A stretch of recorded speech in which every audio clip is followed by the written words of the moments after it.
에스겔 23장 1절에서 21절까지 말씀 교독합니다. 또 여호와의 말씀이 내게 임하여 이르시되 인자야 두 여인이 있었으니 한 어머니의 딸이라. 그들이 애굽에서 행음하되 어렸을 때에 행음하여 그들의 유방이 눌리며 그 처녀의 가슴이 어루만져졌나니 그 이름이 형은 오홀라요 아우는 오홀리바라. 그들이 내게 속하여 자녀를 낳았나니 그 이름으로 말하면 오홀라는 사마리아요 오홀리바는 예루살렘이니라. 오홀라가 내게 속하였을 때에 행음하여 그가 연애하는 자 곧 그의 이웃 아수르 사람을 사모하였나니 그들은 다 자색 옷을 입은 고관과 감독이요 준수한 청년이요 말 타는 자들이라. 그가 아수르 사람들 가운데에 잘생긴 그 모든 자들과 행음하고 누구를 연애하든지 그들의 모든 우상으로 자신을 더럽혔으며 그가 젊었을 때에 애굽 사람과 동침하며 그 처녀의 가슴이 어루만져졌으며 그의 몸에 음란을 쏟음을 당한 바 되었더니 그가 그때부터 행음함을 맞이 아니하였느니라. 그러므로 내가 그를 그의 정든 자 곧 그가 연애하는 아수르 사람의 손에 넘겼더니 그들이 그의 하체를 드러내고 그의 자녀를 빼앗으며 칼로 그를 죽여 여인들에게 이야기거리가 되게 하였나니 이는 그들이 그에게 심판을 행함이니라. 그 아우 오홀리바가 이것을 보고도 그의 형보다 음욕이 더하며 그의 형의 간음함보다 그 간음이 더 심함으로 그의 형보다 더 부패하여졌느니라. 그가 그의 이웃 아수르 사람을 연애하였나니 그들은 화려한 의복을 입은 고관과 감독이요 말 타는 자들과 준수한 청년이었느니라. 그 두 여인이 한 길로 행함으로 그도 더러워졌음을 내가 보았노라. 그가 음행을 더하였음은 붉은색으로 벽에 그린 사람의 형상 곧 갈대아 사람의 형상을 보았음이니 그 형상은 허리를 띠로 동이고 머리를 긴 수건으로 쌌으며 그의 용모는 다 준수한 자 곧 그의 고향 갈대아 바빌론 사람 같은 것이라. 그가 보고 곧 사랑하게 되어 사절을 갈대아 그들에게로 보내매 바벨론 사람이 나와 연애하는 침상에 올라 음행으로 그를 더럽히매 그가 더럽힘을 입은 후에 그들을 싫어하는 마음이 생겼느니라. 그가 이같이 그의 음행을 나타내며 그가 하체를 드러내므로 내 마음이 그의 형을 싫어한 것 같이 그를 싫어하였으나 그가 그의 음행을 더하여 젊었을 때 곧 애굽 땅에서 행음하던 때를 생각하고 그의 하체는 나귀 같고 그의 정수는 말 같은 음란한 간부를 사랑하였도다. 같이요. 내가 젊었을 때에 행음하여 애굽 사람에게 내 가슴과 유방이 어루만져졌던 것을 아직도 생각하도다. 아멘. 할렐루야. 하나님의 크신 은혜와 평강이 오늘도 변함없이 여러분 가운데 가득 넘치기를 주님의 이름 축원합니다. 오늘 말씀에서 하나님께서는 한 비유를 들어서 그 이스라엘의 모습을 그 죄악을 설명을 하십니다. 많이 낯뜨거운 비유이죠. 남편을 버리고 간음을 행하는 그 여인의 비유를 하나님께서 오늘 말씀하시는데요. 이와 굉장히 유사한 비유가 일전에도 한번 나왔었죠. 에스겔 16장에도 마찬가지로 이 남편을 버린 음란한 이 여인의 그 아내의 이 비유를 하나님께서 말씀하신 적이 있었습니다. 오늘 말씀도 이제 같은 맥락인 것이에요. 이스라엘이 이제 하나님의 신부로 이렇게 그려집니다. 2절, 4절 보세요. 그 이름이 형은 오홀라요 아우는 오홀리바라. 그들이 내게 속하여 자녀를 낳았나니 그 이름으로 말하면 오홀라는 사마리아요 오홀리바는 예루살렘이니라. 그러니까 내게 속하여 자녀를 낳았다는 말은 지금 하나님과의 이 관계가 언약 관계다라고 하는 것을 이제 결혼으로서 그렇게 표현을 이제 한 것입니다. 뭐 오해하지 말 것은 뭐 하나님께서 그럼 일부 다처제를 지금 옹호하시는가라고 할 때 그런 의미는 아닙니다. 이 비유이기 때문에 그래요. 2절 보면 인자야 두 여인이 있었으니 한 어머니의 딸이라 이제 말씀하는 것처럼 지금 사실 지금 두 여인으로 그려졌지만 사실 한 민족이라는 것이죠. 한 백성이다라고 하는 것이에요. 비유이기 때문에 지금 이렇게 이제 북이스라엘 왕국과 남유다 왕국을 지금 설명을 하는 것으로서 지금 이렇게 두 여인으로 그려진 거지 사실은 그냥 한 여인의 모습처럼 그렇게 간주해도 무방을 한 것입니다. 그런데 이제 그러면 지금 이 북왕국과 남왕국 통틀어서 지금 이들이 이제 결혼 전에 즉 하나님께서 하나님의 언약 백성으로 삼으시기 전에는 어떤 모습이었는가라고 할 때 3절 보니까 그들이 애굽에서 행음하되 이제 그러죠. 그러니까 지금 옛날에 이스라엘이 400년 동안 애굽에서 종살이할 때를 이야기하고 있는데요. 그때의 모습이 어땠는가 할 때 행음한 모습이었다. 즉 우상을 숭배하는 모습이었다는 거예요. 이스라엘 민족이라고 하는 정체성은 가지고 있었을지 몰라도 그러나 애굽을 동경하고 애굽의 신들을 함께 숭배하는 것에 있어서는 지금 애굽 사람과 다를 바 없는 그런 모습을 가지고 있었다라고 하는 것을 우리가 오늘 말씀 속에서 다시 한번 확인할 수가 있는 거죠. 그런데 이제 하나님께서 아브라함과 맺은 그 언약을 기억하셔서 하나님께서 이스라엘을 불쌍히 여기셔서 애굽에서 건져내시죠. 종살이하던 애굽에서 건져내어 주십니다. 그리고 이제 하나님께서 시내산에서 언약을 맺으시면서 이스라엘을 하나님의 백성으로 그렇게 삼아 주신 거예요. 그것을 지금 결혼으로 그렇게 오늘 비유로 말씀하여 주신 것입니다. 자, 그런데 어때요? 결혼 이후면은 이전에는 어떻게 살아왔다 할지라도 결혼을 했다면 그 언약에 충실해야 되는 것이 이것이 인간 사회에서도 마땅한 모습입니다. 자, 그런데 이스라엘의 이 모습이라고 하는 것은 결혼 이후에 오히려 남편을 버리고 간음하는 그러한 모습으로서 나갑니다. 이게 뭐냐면 이스라엘이 우상을 숭배한다는 거예요. 하나님만을 섬겨야 되는데 우상을 섬기고 세상을 숭배하고 있다는 것이에요. 지금 이것은 북왕국 이스라엘과 남유다 왕국도 매한 가지의 모습을 보이겠는데 먼저 이제 북이스라엘 왕국이 어떤 모습을 보였는지를 우리가 5절 이하서부터 이제 볼 수가 있습니다. 오홀라가 내게 속하였을 때에 행음하여 그러죠. 하나님을 떠났어요. 누구를 따르는가? 그가 연애하는 자 곧 그의 이웃 아수르 사람을 사모하였나니. 아수르 사람들을 사모했다. 아수르는 이제 이스라엘의 북쪽에 있는 커다란 제국이었는데 그 강대국을 사모하고 그 강대국을 의지하고 의존하면서 그리고 이제 그렇게 강대국을 따라가다 보면 필연적으로 따라오는 게 뭐냐면 그들에게 종교를 또 받아들이게 되거든요.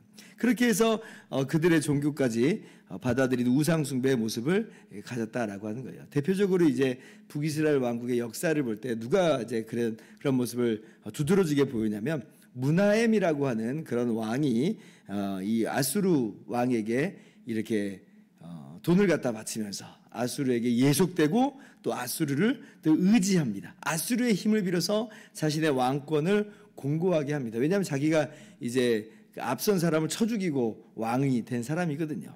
그런데 이제 왕권이 약할 거 아니에요. 그러니까 아수르 왕의 손을 빌어서 오히려 자기의 손을 강하게 하는 그런 모습을 보였습니다. 물론 당연히 이 여로보암이 만들었던 금송아지의 그 우상 숭배 죄악에서 떠난 적은 한 번도 없고요. 그런데 이제 그렇게 해서 북이스라엘이 아수르를 연모하고 함께 우상 숭배하는 이 타락한 모습으로 나아갔을 때 결국 이스라엘에게 돌아온 건 뭐였느냐 할 때 아수르에 의해서 오히려 이 북이스라엘이 멸망을 하게 됩니다. BC 722년에 아수르가 이제 이스라엘을 쳐들어왔고요. 그리고 이제 아수르에 의해서 이스라엘이 멸망하고 이 포로로 끌려가는 그런 일이 역사적으로 있었습니다. 이걸 이제 남유다 왕국은 이 모든 과정을 다 지켜본 거예요. 지켜봤어요. 자, 그러면 남유다 왕국은 어떤가? 지금 오홀리바라 이렇게 불려지는 이 남유다 왕국은 어떤가라고 할 때 이런 모든 것을 보면 당연히 교훈을 받아야죠. 아, 저렇게 하면 안 되는구나 라고 하는 걸 깨달아야 함에도 불구하고 그러나 지금 오홀리바는 남유다 왕국은 전혀 교훈을 받지 못해요. 11절 말씀 보세요. 그 아우 오홀리바가 이것을 보고도 그의 형보다 음욕을 더하며 그 형의 가늠함보다 그 가늠이 더 심함으로 그의 형보다 더 부패하여졌느니라. 오홀리바라고 하는 말의 뜻은 나의 장막이 그녀 안에 있다라고 하는 뜻입니다. 그러니까 하나님의 성전을 이 예루살렘에 두셨잖아요. 그리고 남유다 왕국은 그 예루살렘을 수도로 삼고 있는 그런 나라이기 때문에 하나님의 장막이 이스라엘 이 남유다 가운데 있다라고 하는 말로 우리가 이해를 할 수가 있어요. 그러면 하나님만을 섬기고 하나님만을 따라야 되는 것이 마땅한데, 그죠? 그러나 그 행실이 전혀 그렇지 않다라고 하는 거예요. 역시 마찬가지로 아수르를 의지합니다. 역시 두드러지게 나타날 때가 언제냐면 아하스라고 하는 악한 왕이 다스릴 때에 이제 북이스라엘과 아람이 쳐들어와요. 그러니까 이제 누구를 의지하냐면 아수르 제국의 원조를 구합니다. 도움을 요청하는 거예요. 왕궁의 보물뿐 아니라 성전 곳간의 모든 보물까지 다 갖다 줘요. 하나님의 것을 갖다 줬다는 거예요. 그러니까 어떻게 이럴 수가 있는가? 그러나 그렇게라도 해서 살아야겠다는 거예요. 아수르를 의지하고 그렇게 아수르 이 왕을 찾아갔을 때 그 제단을 보고는 그 양식을 또 너무 좋아 보여서 그대로 가져와요. 그래가지고 이 하나님의 성전에다가 그 우상의 제단을 들여다 놓고 이제 그렇게 패역한 짓을 저지른 것을 우리가 볼 수가 있습니다. 그리고 이어서 이제 히스기야가 왕이 됐을 때, 히스기야는 이제 아수르를 의지하지 않았어요. 하나님을 의지하는 아주 훌륭한 왕이었어요. 아주 모범적인 왕이었는데, 근데 그 히스기야마저도 누구를 이제 의지하냐면 아수르는 의지하지 않았지만 그러나 바벨론을 이제 바라보는 이제 그런 것을 우리가 성경에서 볼 수가 있죠. 바벨론의 사신들이 왔을 때 그 바벨론하고 연합해가지고 아수르를 완전히 몰아내야 되겠다 이런 마음이 있었나 봐요. 그러니까 이제 왕국의 모든 것들을 다 보여줍니다. 교만한 것이고 하나님을 의지하기보다는 아수르의 힘을 의지하는 이제 그런 모습을 보였던 거예요. 아니 히스기야 정작 자기는 하나님에 의해서 구원함을 받았는데 정말 하나님만을 의지해서 살게 됐는데 오히려 정말 그걸 깡그리 잊어버리고 정치적인 어떤 역학관계만 이제 바라본 이제 그런 모습을 우리가 성경에서 잘 알 수가 있죠. 그래서 15절 이하를 보면 아수르뿐 아니라 바벨론을 의지하는 것을 봅니다. 그 형상은 허리로 띠를 동이고 머리를 긴 수건으로 쌌으며 그의 용모는 다 준수한 자 곧 그의 고향 갈대아 바벨론 사람 같은 것이라. 그래서 이제 바벨론을 의지하는데 근데 이제 나중에 남유다가 또 바벨론마저 버리죠. 그리고 이제 누구까지 끌어들이냐면 19절 이하를 보면 애굽까지 이제 끌어들입니다. 그가 그의 의병을 더하여 젊었을 때 곧 애굽 땅에서 행음하던 때를 생각하고 애굽까지 끌어들여요. 그래서 이제 바벨론을 또 몰아내겠다는 겁니다. 그러니까 지금 남유다 왕국의 모습이라고 하는 것은 끊임없이 지금 세상의 권력을 가지고 세상의 힘을 가지고 세상을 대적하려고 하는 그런 모습만을 가지고 있었던 거예요. 그 과정 가운데서 당연히 우상을 섬기고요. 우리 하나님의 백성들이 하나님만을 의지해야 될 것인데 그런데 이 세상의 힘과 권력을 동경하고 또 의지하고 우상을 섬기는 모습을 볼 때 하나님께서 가슴을 두들기는 거죠. 지금 이 남유다 왕국의 죄가 더 크다라고 하는 것은 사실 이제 역사적으로 보면 남유다보다도 북이스라엘 왕국이 더 이제 대대로 오랜 기간 동안 우상을 섬겼습니다. 근데 왜 남유다가 죄가 더 크다라고 말하는가? 약간 의아하게 생각하실 수 있는데 그건 이거예요. 지금 북이스라엘 왕국의 역사를 보고도 전혀 깨달음이 없다는 거예요. 그러니까 알고도 짓는 죄다. 알고도 짓는 죄다. 알고도 짓는 죄가 더 큰 거죠. 우리도 마찬가지인데요. 구약 성경이 기록된 목적 중에 하나는 이제 그것이 예수님의 구원 사역을 보여주는 모형으로서의 의미가 있고 더불어서 이 구약이 우리에게 모범으로서 또 우리 가운데 깨닫게 하시는 바가 있어요. 그러면 우리가 구약 성경을 보고 당연히 우리가 이렇게 살아야 되는구나 라고 알아야 될 텐데 우리도 마찬가지로 성경의 이 역사를 보면서 전혀 교훈을 받지 못한다면 사실은 남유다나 우리의 모습이나 별반 다를 바가 없는 겁니다.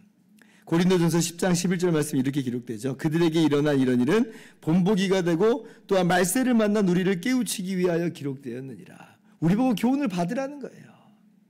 그리고 이제 남유다의 또 커다란 죄 는 뭐냐면 애굽까지 끌어들였다는 겁니다.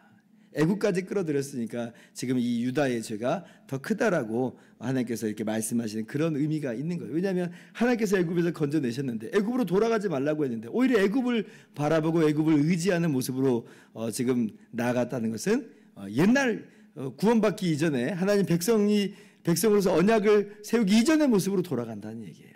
그러니 이 남유다의 죄가 더 크다. 세상을 따르고 애굽까지 끌어들이고 교훈도 못 받고 우상을 섬기는 그런 모습을 우리가 이 말씀에서 확인하는 바인데요. 오늘 이것이 또 우리의 모습은 아니던가라고 하는 것을 바라보며 생각하면서 지금 오홀리바처럼 보고도 깨닫지 못하는 그런 모습이 아니라 오늘 말씀 보면서 깨닫는 우리가 되길 바라고 깨닫는 대로 하나님의 백성답게 살아가는 우리 모두가 될 수 있기를 주님의 이름으로 축원합니다. 기도하겠습니다.